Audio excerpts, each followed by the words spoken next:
ನಮಸ್ತೆ ವೀಕ್ಷಕರೇ, ಅಕ್ಷತಾಕೆ ಯೂಟ್ಯೂಬ್ ಚಾನೆಲ್ಗೆ ಸ್ವಾಗತ. ಇವತ್ತು ಬದನೆಕಾಯಿಂದ ಎಣ್ಣೆಗಾಯಿ ಮಾಡ್ತಾ ಇದ್ದೇನೆ. ಚಳಿಗಾಲಕ್ಕೆ ಈ ಬದನೆಕಾಯಿಂದ ಎಣ್ಣೆಗಾಯಿ ಮಾಡಿಕೊಂಡ್ರೆ ತಿನ್ನಲಿಕ್ಕೆ ಬಹಳ ರುಚಿಯಾಗಿರ್ತದೆ. ಇವತ್ತು ನಾನು ತೋರಿಸಿಕೊಡುವ ರೆಸಿಪಿ ಬಹಳ ಸುಲಭವಾಗಿದೆ. ಹೆಚ್ಚಿನವರಿಗೆ ಈ ಬದನೆಕಾಯಿಗೆ ಸ್ಟಫಿಂಗ್ ಮಾಡಲಿಕ್ಕೆ ಕಷ್ಟ ಆಗ್ತದೆ. ಸ್ಟಫಿಂಗ್ ಮಾಡಿದಾಗ ಹೊರಗಡೆ ಬರುತ್ತೆ, ಆ ಥರ ಆಗುತ್ತೆ. ತುಂಬ ಎಕ್ಸ್ಪೀರಿಯನ್ಸ್ ಇದ್ದರೆ ನೀವು ಚೆನ್ನಾಗೇ ಮಾಡ್ತೀರಾ. ಇವತ್ತಿನ ನನ್ನ ರೆಸಿಪಿಯಲ್ಲಿ ನಾನು ಇದನ್ನು ಬದನೆಕಾಯಿಯನ್ನು ತುಂಡು ಮಾಡಿ ಎಣ್ಣೆಗಾಯನ್ನು ಮಾಡ್ತಾ ಇದ್ದೇನೆ.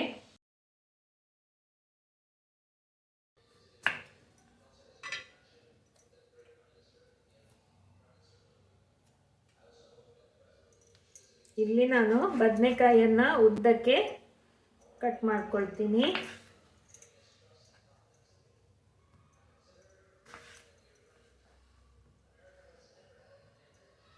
ಈ ಥರ ಕಟ್ ಮಾಡ್ತೀನಿ.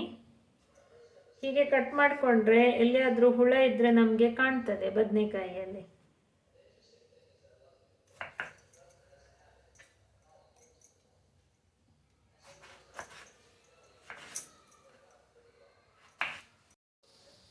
ಬದನೆಕಾಯಿಯನ್ನು ಕಟ್ ಮಾಡಿದ ಕೂಡಲೇ ನೀರಿಗೆ ಹಾಕ್ಕೊಳ್ಬೇಕು. ಮೊದಲಿಗೆ ಪೀನಟ್ ನೆಲಕಡಲೆಯನ್ನು ಚೆನ್ನಾಗಿ ಹುರಿದುಕೊಳ್ಬೇಕು.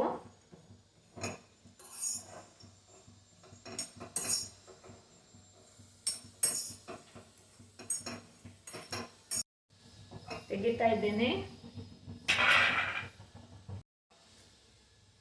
ನೋಡಿ ಫ್ರೆಂಡ್ಸ್, ಈಗ 2 ಸ್ಪೂನ್ನಷ್ಟು ಕಪ್ಪು ಎಳ್ಳನ್ನು ಇದೇ ಬಿಸಿಯಾದ ಪ್ಯಾನಲ್ಲಿ ಹುರ್ಕೊಳ್ತಾ ಇದ್ದೇನೆ. ಈಗ ನಾನು ಗ್ಯಾಸ್ ಫ್ಲೇಮನ್ನು ಆನ್ ಮಾಡ್ಕೊಂಡಿಲ್ಲ. ಎಳ್ಳಿಗೆ ಇಷ್ಟೇ ಬಿಸಿ ಸಾಕಾಗ್ತದೆ. ಜಾಸ್ತಿ ಬಿಸಿ ಮಾಡಿಬಿಟ್ರೆ ಸೀದು ಹೋಗೋ ಚಾನ್ಸ್ ಇದೆ.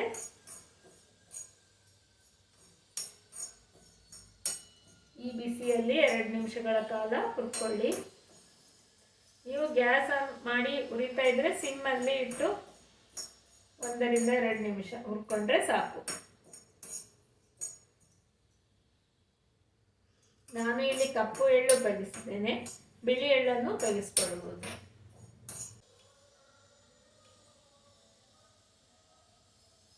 ಒಂದು ಸ್ಪೂನ್ ಜೀರಿಗೆ, 2 ಸ್ಪೂನ್ನಷ್ಟು ಉದ್ದಿನ ಬೇಳೆಯನ್ನು ಹಾಕೊಂಡಿದ್ದೇನೆ.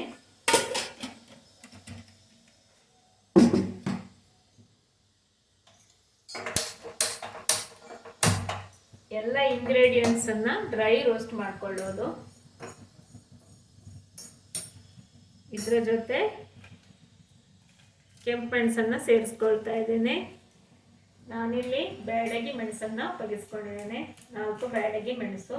ನೀವು ನಿಮ್ಮ ಖಾರಕ್ಕೆ ತಕ್ಕ ಮೆಣಸನ್ನು ತೆಗೆದುಕೊಳ್ಳಿ.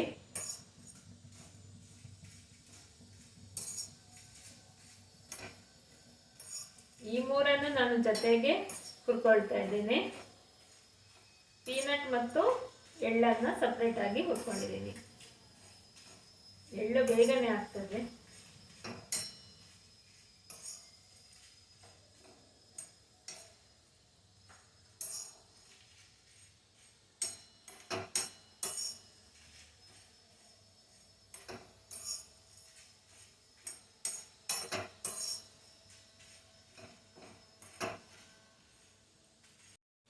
ನೋಡಿ ಫ್ರೆಂಡ್ಸ್, ಈಗ ಇದಾಗಿದೆ. ಗ್ಯಾಸನ್ನು ಆಫ್ ಮಾಡ್ಕೊಳ್ತಾ ಇದ್ದೇನೆ.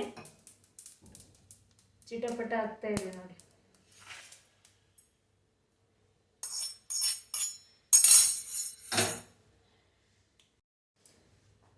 ನೋಡಿ ಫ್ರೆಂಡ್ಸ್, ಮಸಾಲ ಹುರಿದು ರೆಡಿ ಆಗಿದೆ. ಇನ್ನು ಇದನ್ನು ಸ್ವಲ್ಪ ತೆಂಗಿನ ತುರಿಯೊಂದಿಗೆ ಹುಳಿ ಹಾಕಿ ರುಬ್ಬಿಕೊಳ್ಳುವಂಥದ್ದು. ನೀವು ನಿಮ್ಮ ಹತ್ರ ಕೊಬ್ಬರಿ ಇದ್ದರೆ ಒಣ ಕೊಬ್ಬರಿಯನ್ನು ಉಪಯೋಗಿಸ್ಕೊಳ್ಬಹುದು, ಇಲ್ಲ ಅಂದರೆ ಹಸಿ ತೆಂಗಿನ ತುರಿ ಇಷ್ಟು ಹಾಕಿ ರುಬ್ಕೊಳ್ಳುವಂಥದ್ದು. ನೋಡಿ ಫ್ರೆಂಡ್ಸ್, ಇನ್ನು ಇದಕ್ಕೆ ಸ್ವಲ್ಪ ನೀರು ಹಾಕಿ ರುಬ್ಕೋಬೇಕು ತರಿಯಾಗಿ. ನೋಡಿ ಈಗ ರುಬ್ಬಿ ಆಗಿದೆ. ನೀವು ಇದೇ ಥರ ರುಬ್ಕೊಳ್ಳಿ. ಒಂದು ದಪ್ಪ ತಳದ ಕಡಾಯಿಯನ್ನು ತೆಗೆದುಕೊಂಡು ಎಣ್ಣೆ ಹಾಕಿ ಬದನೆಕಾಯಿಯನ್ನು ಹುರಿದು ಅರ್ಧ ಬೇಯಿಸ್ಕೊಳ್ಬೇಕು. ನೋಡಿ, ಈಗ ಬದನೆಕಾಯಿ ಅರ್ಧ ಬೆಂದಿದೆ. ಇದನ್ನು ಕಡಾಯಿಯಿಂದ ತೆಗೆದು ಒಂದು ಪಾತ್ರೆಗೆ ಹಾಕ್ಕೊಳ್ತಾ ಇದ್ದೇನೆ. ಈ ಥರ ಮಾಡೋದ್ರಿಂದ ಬದನೆಕಾಯಿ ಮಸಾಲೆಗೆ ಹಾಕಿದಾಗ ಬೇಗನೆ ಬೇಯ್ತದೆ. ಅದಕ್ಕೋಸ್ಕರ ಮೊದಲಿಗೆ ಈ ಥರ ಅರ್ಧ ಬೇಯಿಸ್ಕೊಳ್ಬೇಕು. ಆಮೇಲೆ ಇದೇ ಕಡಾಯಿಯಲ್ಲಿ ಮಸಾಲೆಯನ್ನು ಮಾಡಿಕೊಳ್ಳುವಂಥದ್ದು.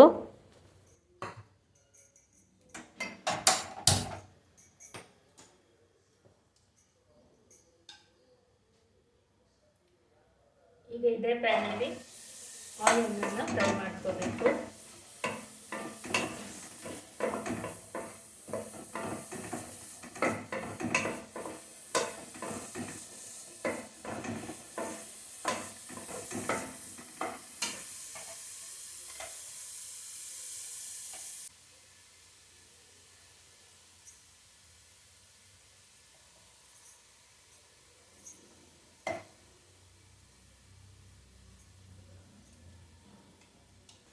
ಆನಿಯನ್ಗೆ ಸ್ವಲ್ಪ ಉಪ್ಪು ಹಾಕಿದರೆ ಬೇಗನೆ ಫ್ರೈ ಆಗ್ತದೆ. ಆನಿಯನ್ ಇಷ್ಟು ಫ್ರೈ ಆದರೆ ಸಾಕು. ಈಗ ಕತ್ತರಿಸಿದ ಟೊಮ್ಯಾಟೊವನ್ನು ಹಾಕ್ಕೊಳ್ತಾ ಇದ್ದೇನೆ.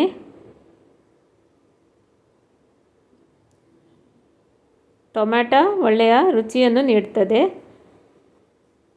ಹುಣಸೆಹಣ್ಣು ಹಾಕೋ ಕಾರಣ ಟೊಮ್ಯಾಟೊ ಹಾಕದಿದ್ದರೂ ಆಗ್ತದೆ, ಸ್ವಲ್ಪ ಹುಣಸೆಹಣ್ಣು ಜಾಸ್ತಿ ಹಾಕಿದರೂ ಆಗ್ತದೆ. ಟೊಮ್ಯಾಟೊವನ್ನು ಸೇರಿಸಿದರೆ ರುಚಿ ಇನ್ನಷ್ಟು ಚೆನ್ನಾಗಿರ್ತದೆ. ಚೆನ್ನಾಗಿ ಫ್ರೈ ಮಾಡಿಕೊಳ್ಳಿ.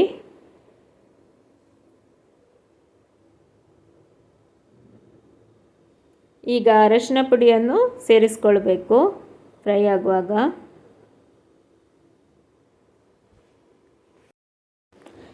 ಈಗ ನಾನು ಅರಶಿನ ಪುಡಿಯನ್ನು ಸೇರಿಸ್ಕೊಳ್ತಾ ಇದ್ದೇನೆ.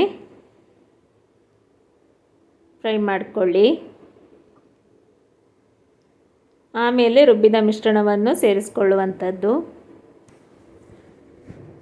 ಈಗ ಟೊಮ್ಯಾಟೊ ಸಾಫ್ಟ್ ಆಗಿದೆ. ಇನ್ನು ರುಬ್ಬಿದ ಮಿಶ್ರಣವನ್ನು ಸೇರಿಸ್ಕೊಳ್ತಾ ಇದ್ದೇನೆ. ಈ ಥರ ತರಿಯಾಗಿ ರುಬ್ಕೊಳ್ಬೇಕು. ಈಗ ಇದನ್ನು ಹಾಕ್ಕೊಳ್ತಾ ಇದ್ದೇನೆ. ಆಮೇಲೆ ಮಿಕ್ಸಿಯನ್ನು ತೊಳೆದು ನೀರನ್ನು ಹಾಕ್ಕೊಳ್ತೇನೆ.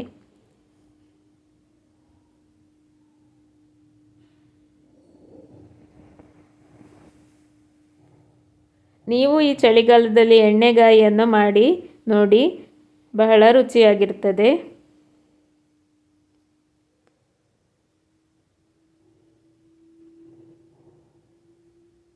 ಯಾರೆಲ್ಲ ನನ್ನ ವಿಡಿಯೋವನ್ನು ಹೊಸದಾಗಿ ನೋಡ್ತಾ ಇದ್ದೀರಾ, ದಯವಿಟ್ಟು ಸಬ್ಸ್ಕ್ರೈಬ್ ಮಾಡಿಕೊಳ್ಳಿ. ಬೆಲ್ ಐಕನನ್ನು ಪ್ರೆಸ್ ಮಾಡಿ. ಇದರಿಂದ ನಾನು ಹಾಕುವ ಹೊಸ ವಿಡಿಯೋಗಳ ನೋಟಿಫಿಕೇಷನ್ಸ್ ನಿಮಗೆ ಬೇಗನೆ ಸಿಗ್ತದೆ. ಚೆನ್ನಾಗಿ ಮಿಕ್ಸ್ ಮಾಡಿ.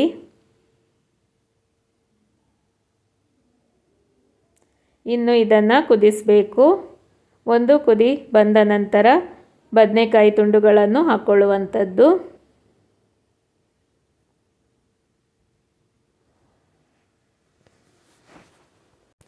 ನೋಡಿ, ಈಗ ಮಸಾಲೆ ಕುದಿಲಿಕ್ಕೆ ಸ್ಟಾರ್ಟ್ ಆಗಿದೆ. ಈಗ ಬದನೆಕಾಯಿ ತುಂಡುಗಳನ್ನು ಸೇರಿಸ್ಕೊಳ್ತಾ ಇದ್ದೇನೆ.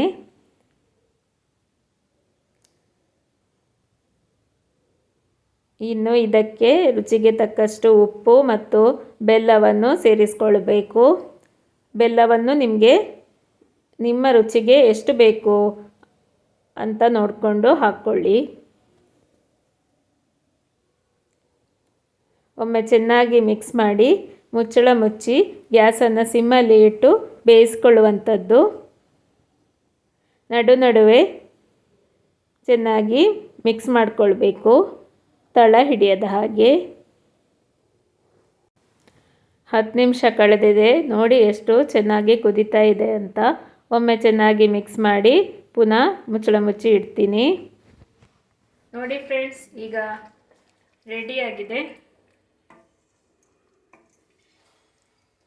ಗ್ಯಾಸ್ ಆಫ್ ಮಾಡ್ಕೊಳ್ತಾ ಇದ್ದೇನೆ. ಇವತ್ತು ಚಪಾತಿಯೊಂದಿಗೆ ಎಣ್ಣೆಗಾಯಿಯನ್ನು ತಿಂತಾಯಿದ್ದೇವೆ. ನಿಮಗೆ ಈ ವಿಡಿಯೋ ಇಷ್ಟವಾಗಿದ್ದಲ್ಲಿ ನನ್ನ ಚಾನೆಲನ್ನು ಲೈಕ್, ಶೇರ್, ಸಬ್ಸ್ಕ್ರೈಬ್ ಮಾಡಿ. ಧನ್ಯವಾದಗಳು.